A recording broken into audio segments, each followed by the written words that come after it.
there! Welcome back to Death Note, A History, Part 2!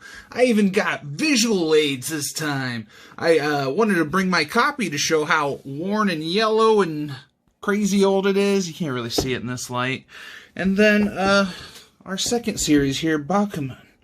Why is this important, you might ask? Well, initially, this is related to that, although it might not seem it. So, Bakuman is its own series. It came after Death Note, and Tsugumi basically had the idea of he wanted to show the creative process for other artists because so many people wanted to get into manga. This was during the boom initially.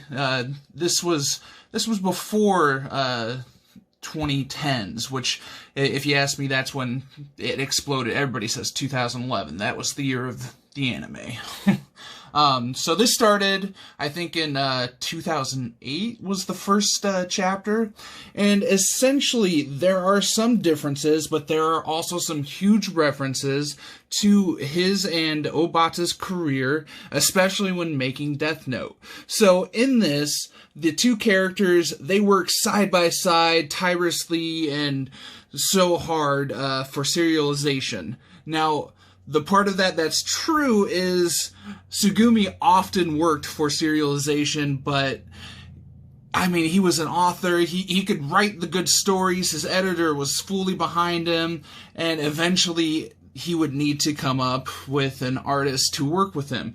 Luckily, Obata was fresh off Hikaru no Go, so that was his first big series, and I do have some of that, but not all of that. And so they started making this decision to move forward with Death Note. In here, there's references to it where they submitted a series, and it got okayed for serialization, but just like in real life, he wasn't happy with the one they made.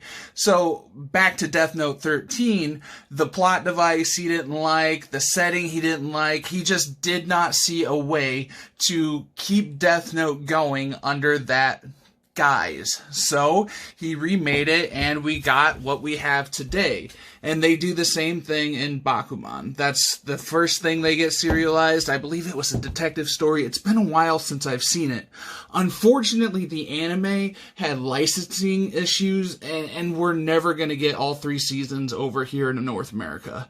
But it's a great series to learn about manga, and for now, that ends my second part.